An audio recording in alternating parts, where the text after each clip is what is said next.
राम कथा में एक बड़ा प्रसिद्ध दोहा लिखा हुआ है। गोस्वामी जी कहते हैं, अगर 3 बातें इंसान के जीवन में हो जाएं, तो 3 बातें होते ही इंसान के जीवन में एक घटना घटेगी। उस घटना का नाम लिखा है सिय रघुवीर बिहार। सीता और राम जी आपके जीवन में विहार करेंगे। विहार माने नित्य निवास, विहार। सीताराम उस आदमी के जीवन में नित्य विहार करते हैं जिस आदमी के जीवन में 3 बातें आ जाएं। कौन कौन? एक बड़ा प्यारा दोहा है, इस दोहे को आप लोग याद कर लो और कोशिश करो तीनों बातें आप में आ जाएं तो आपका जीवन सिय रघुवीर बिहार हो जाएगा। नंबर 1, राम कथा मंदाकिनी। नंबर 2, चित्रकूट चितचारु। नंबर 3, तुलसी सुभग स्नेह बन। तो परिणाम सिय रघुवीर बिहारो।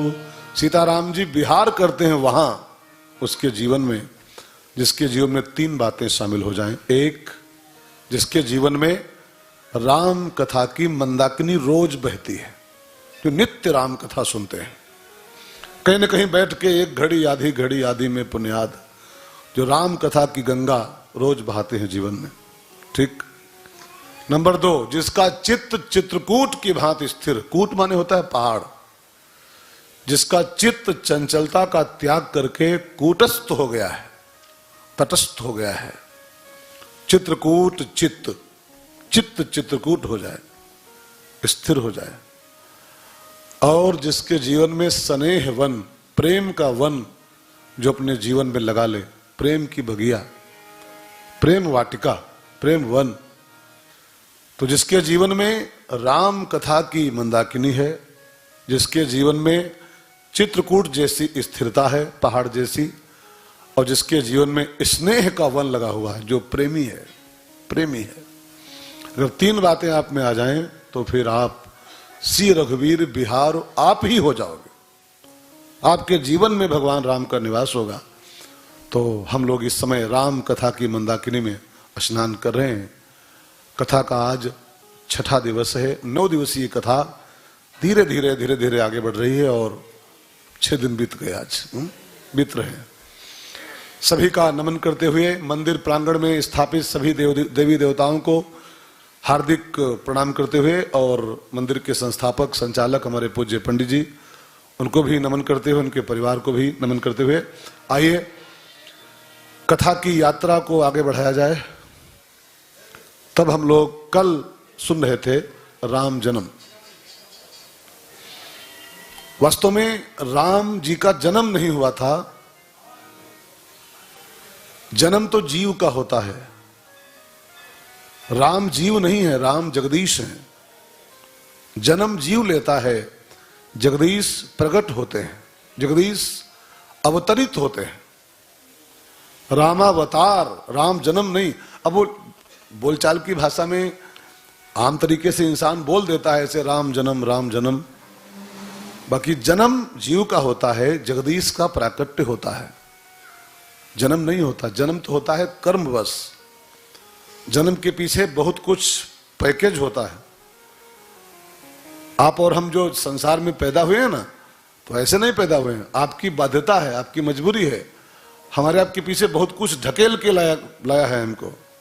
जन्मों जन्मों के पाप, जन्मों जन्मों की वासनाएं, जन्मों जन्मों के कर्म, और ये सब पेमेंट आपका जो बना रखा था, वो सब पेमेंट आपको ढकेल के संसार में पैदा करता है।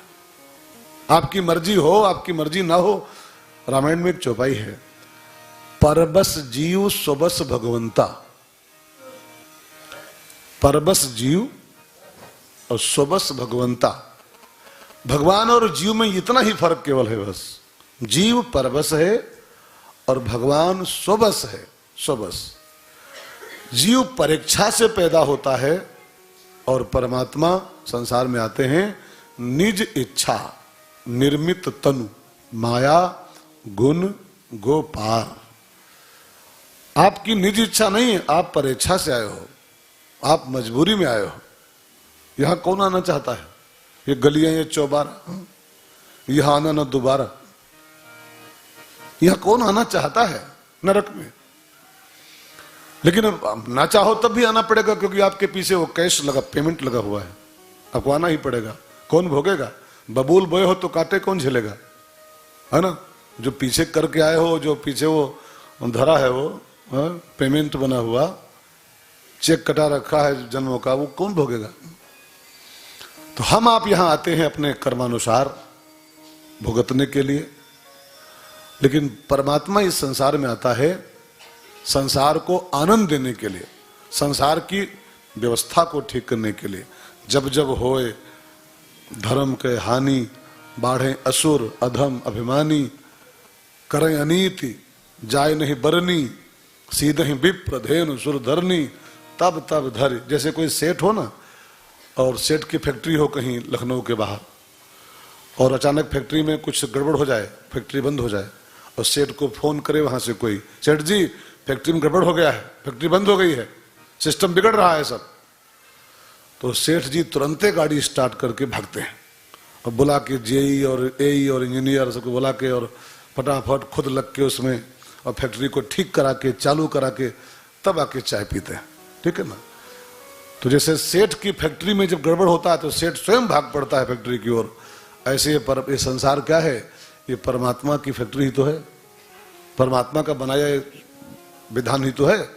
और जब इसमें कुछ गड़बड़ होता है, जब इसकी व्यवस्था अपसेट होती है, करें अनीत बाढ़े असुर अधम अभिमानी, और धरती सब त्राह त्राह कर उठती है, तो वो सेठ भाग पड़ता है। फिर फोन जाता है यहाँ से कि जय जय स्वरनायक जन सुखदायक, ये फोन गया था, प्रणतपाल भगवंता गो दुज हितकारी जय, ये सब फोन गए थे यहाँ से। और फोन गए कि सेठ जी जल्दी आओ, फैक्ट्री गड़बड़ कर रही है। तो सेठ जी स्टार्ट किए नैनो, यन ये यन वो, और नैनो में बैठे और भागे चले आए, भय प्रगट कृपाला, भागे चले आया, और प्रकट होके फिर असुर मार थाप ही सुरन राख निज श्रुति सेतु जग विस्तार ही, और व्यवस्था ठीक करके धर्म संस्थापनार्थ आए, और फिर प्रस्थान कर जाते हैं। संभवामी युगे युगे। तो आप और हम आते हैं भोग के लिए, और भगवान यहां आते हैं व्यवस्था के लिए। आप और हम जन्म लेते हैं, भगवान प्रकट होते हैं। आप और हम आते हैं कर्मानुसार, भगवान आते हैं निज इच्छानुसार, निज इच्छानुसार। जैसे जेल के अंदर दो लोग होते हैं, जेलर और कैदी, ठीक है ना? जेल के भीतर दोनों हैं।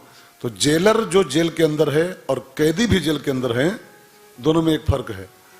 कैदी जेल के अंदर है, अपने दंड भोग रहे हैं, और जेलर जो अंदर है वो भी अंदर है, रोड पे नहीं है, वो भी अंदर है गेट के अंदर, लेकिन वो दंड थोड़ा पा रहा है, वो उस जेल की व्यवस्था संभाल रहा है। वो खाना पीना ठीक है कि नहीं ठीक है, कमरे सब साफ है कि नहीं साफ है, इस व्यवस्था कर रहा है। दोनों जेल के अंदर है, लेकिन दोनों में अंतर है। ऐसे दोनों संसार में हैं। भगवान भी यहीं पर आते हैं और आप भी यहीं पर आते हो, लेकिन आप आते हो कर्म भोगने के लिए और भगवान आते हैं व्यवस्था करने के लिए। ठीक है? तो भगवान का अवतार हुआ है, और अवतार का एक अर्थ और होता है। अवतार माने होता है उतर आना, उतर के आना। जैसे कोई जज साहब हो, सुप्रीम कोर्ट के जज हो कोई, फर्ज करिएगा, अब सुप्रीम कोर्ट के जज से मुलाकात इतनी आसान होती है क्या? वो बड़ा दुर्लभ आइटम होता है, उसे मिलना जुलना बात करना मुश्किल है। लेकिन वही जज साहब जब घर में अपने आते हैं और उनका 1.5-2 साल का पोता, 4 साल का, और जब धोती वो कोट उतार के टांग देते हैं और कुर्ता पजामा जो पहनते हैं नॉर्मली घर में, तो वो पोता कहता है 5 साल का, बाबा घोड़ा बनो। तो सुप्रीम कोर्ट के जज साहब पहन के कुर्ता पजामा और बनते हैं घोड़ा, और 4 साल का पोतवा जज साहब पर चढ़ता है पीठ पे उनके, और दोनों को कान पकड़ता है घोड़ा, टिक टिक घोड़ा टिक टिक, और जज साहब खूब चलते हैं जैसे आंगन में। और उसी समय कोई आ जाए, मतलब वित्त मंत्री मिलने आ जाए, और नोटिस आए सर वो वित्त मंत्री आए, फटाफट फिर कुर्ता पजामा खोल के टाई बांध के और फिर ड्राइंग रूम में, हाँ बोलिए सर क्या आ गया है। अब मैं ये जज साहब का दृष्टांत क्यों लाया हूं? वो दुर्लभ आइटम है, उससे मुलाकात इतनी आसान है, लेकिन वही जज साहब जब पोते के साथ होते हैं तो सब भूल जाते हैं। वो परमात्मा बड़ा दुर्लभ है, लेकिन जब भक्तों की पुकार सुनता है तो भक्तों के बीच में उतर आता है, ऊपर से उतर आता है, और उतर के सबरी के बेर खाता है, केवट से पांव धुलाता है, बंदरों के साथ कपि तरु प्रभु तरु तर कपि डार पर। राम जी नीचे बैठे हैं पेड़ के और बंदरवा ऊपर बैठे हैं, सब बंदरवा। अब बंदरों की औकात है राम के ऊपर बैठे, लेकिन बैठे हैं प्रभु तरु तर और कपि डार पर, और ऊपर पूंछ लटका रहे हैं राम जी के खोपड़ी पर। ऊपर से पूंछ लटक रही है तो राम जी के ऊपर से झूल रही। क्या बंदरों की औकात थी राम जी के ऊपर पूंछ लटकावे? लेकिन वो अवतार का अर्थ होता है वो ऊपर वाला दुर्लभ आइटम, जिसकी प्राप्ति, जिसका दर्शन, जिसकी परछाई भी असंभव है पाना। जन्म जन्म मुनि जतन कराही और तब भी न पावे परछाई। वो हमारे बीच में आ जाए, हमारे जैसा बन करके हमारे साथ नाचे गाए खेले कूदे, बेर खाए पांव धोआए। इसका नाम होता है अवतार। अवतार, अवतार माने उतर के आ जाना, दुर्लभ से सुलभ हो जाना, उसको अवतार कहते हैं। ठीक है, तो भगवान का अवतार हुआ। और गोस्वामी जी कहते हैं, गृह गृह बाज बधाव शुभ प्रगटे सुषमा कंद, हर्षवंत सब जहाँ तहाँ नगर नारी नर वृंद। पूरे चर और अचर हर्ष व्याप्त है, पूरे जगत में घर घर बाज बधाओ, गृह गृह में बधाई बज रही है। प्रगटे सुषमा कंद, आनंद कंद भगवान का जन्म हुआ है, सब खुश हैं, सब खुश हैं।